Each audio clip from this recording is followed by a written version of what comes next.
Is a good guy, he hooked it up. So hard, but CAS wouldn't make me a ward of the court. I was kicked out of my foster home. My foster dad gave me $300 cash.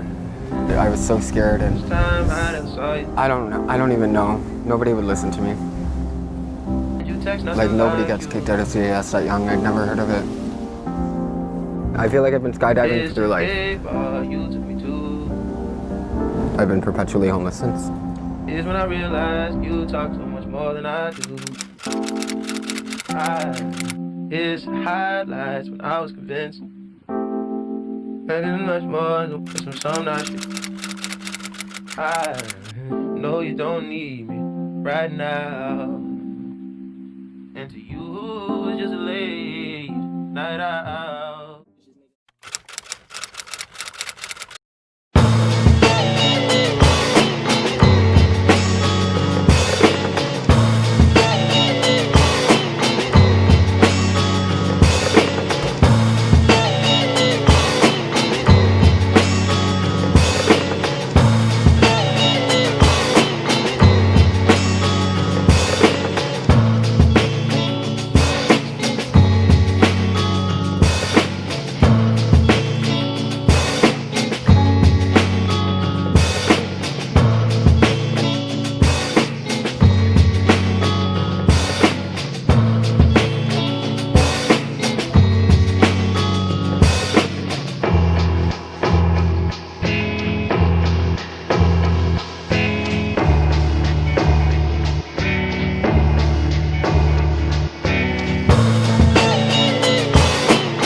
down so many shelters, like just the shit I was doing. Yeah. I'm not gonna lie.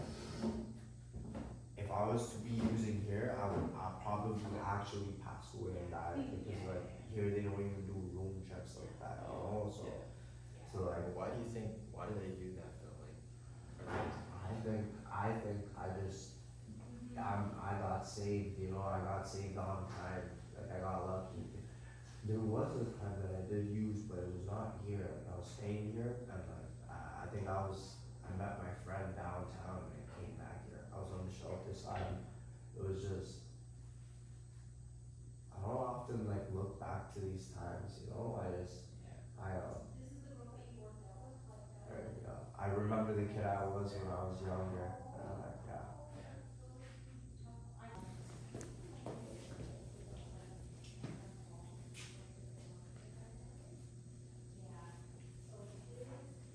alright, so you want to do a taper or? Because I think that would look nice. Yeah. Well, let's do it. Let me get it real quick.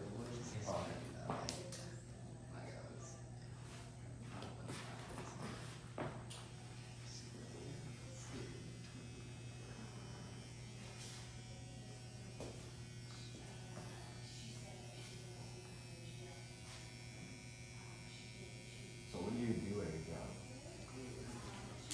Got my job. Wait, when did you get it? Like, I got my job on Thursday oh, just this Thursday? last week. That was the interview that you were talking about last time, right? Yep. What'd they ask you? They asked me what position I'm interested in. And they told me to tell them a bit about myself.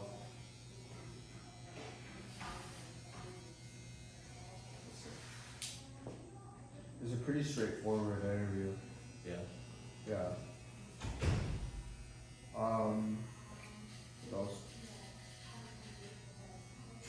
I'm a doorman and security guard there, so I greet people at the entrances, ID individuals who Oh, appear so like a bouncer kind of. Yeah. I like, At a bar? yeah, and nothing really like happens there, but if it was, it's really rare. Like nothing yet has happened, you know, in the time that I've been there. They teach you how to handle like situations if they do that. I have a partner there too that I'm with, so yeah.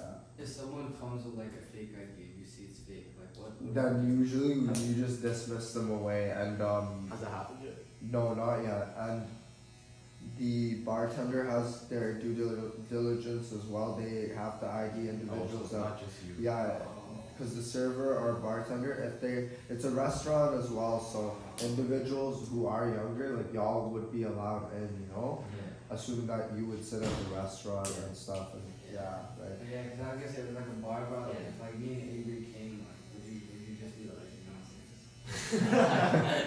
It's only a few months, you know what I mean? Yo, like honestly, that would it would put me in such a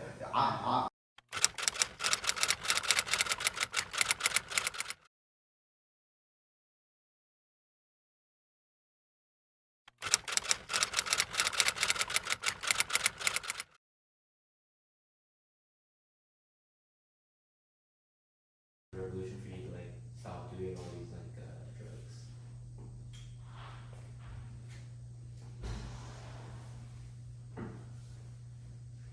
It was a string of things. It was my family, my lifestyle. Yeah. Like no one in my family does drugs Yeah. or smokes. My dad drinks, but he drinks once in a while. Yeah. He's not like I couldn't tell you if he's heavy or not, you know, Yeah. because like and there's God, yeah. Yeah. So you got more religious when you came to the shelter. When I met Mac, Yeah. Yeah, So I was- Mac he sort of like turned you towards he God. he told me he grew up in a family of Jehovah's Witness, witnesses, right? Because this is how I was introduced to Christianity. And he told me that he no longer follows Jehovah's Witnesses. And he told me that because every like so what I know at 21 is like everyone I'll meet, like I've come to my own like conclusions with it, like peaceful one. I think I'll be at it for a long time. It's everyone has their own relationship with God, you know. And for him, he told me like following Jesus and the Holy Spirit, you know. And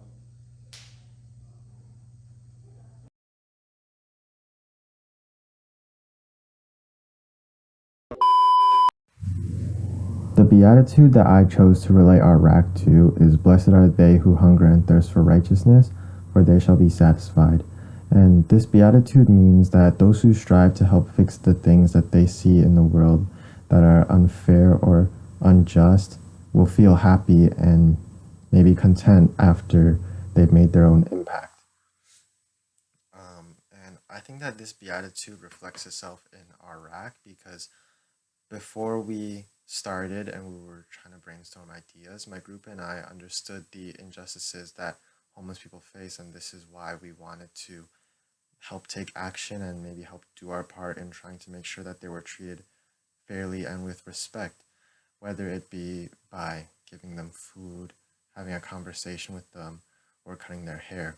And after we did so, we we felt good that we were able to at least make a tangible impact on these people's lives and see a smile put on their faces. And we also felt, you know, we felt a new sense of gratitude for the privilege we have in life. And we just felt happy and grateful that we were able to spread a positive impact. And the part that stuck with me the most about doing this RAK was going downtown. So I do cut hair for homeless people sometimes before, but I don't go downtown often and interact with the homeless people down there. And so before, I never really noticed how many homeless people there were, but walking around the streets, it was actually very easy to find them. Like when you look for them, I realized that it was really easy to find them. And just seeing the condition they were in, like with dirty clothes and sleeping on the dirty streets of Toronto, um, no opportunity to clean themselves up or live live somewhere that isn't affected by the weather every single day. It was really eye opening, and I just felt really grateful that I wasn't in that situation myself. And yeah, just being able to give them some food and seeing how much it lit up their day, despite it being such a simple thing in our lives, was something that really impacted me and changed the way that I saw things. So, the beatitude that I chose to relate our random act of kindness to is "Blessed are the poor in spirit, for theirs is the kingdom of heaven." So, basically, this beatitude means acknowledging our own limitations and the fact that we need help, especially from God, to navigate life. It's not about weaknesses, it's about being honest with ourselves and opening up to something greater by embracing the mindset while serving the homeless. We align with deeper truths and connect more authentically with the kingdom of heaven. So, this beatitude directly relates to our kindness, giving food, haircuts, and spending time with them. So, by doing this, we're not just helping others, we're also embracing our need for humility and compassion. We recognize that we're all in this together, dependent on graces and support. In serving those who are often overlooked, we're living out the truth that being poor in spirit is about lacking. It's about understanding our shared humanity and the importance of reaching out to others. The moment that really impacted me was talking to Yash at the youth shelter. Hear him recount his struggles with drugs, being robbed and held at gunpoint, and how his actions allowed him to lose connection with his family. So he went over how the insights of having good people around you really affect your future. So this deeply resonated with me because I'm really lucky to have great friends around me, and they brighten my day. They brighten my day. So this experience showed me that the transformative power of humility and the need to surround ourselves with others uplift and support us. The beatitude I connected our RAK assignment to is blessed are those who are persecuted for the sake of righteousness, for theirs is the kingdom of heaven. The beatitude recognizes its trials and sufferings that individuals encounter while standing up for what is right, even if it is deemed unpopular or even dangerous. However, the beatitude presents itself as reassurance that no matter the challenge or supposed danger, the act of righteousness will be valued more and will be rewarded by the kingdom of heaven. In the process of cutting someone's hair, he made threatening remarks, which shocked our group. As the one who was cutting his hair, it definitely added more pressure to the situation, but with the reassurance from knowing the good actions we exemplified would protect us through our trips, it gave us no real reason to worry.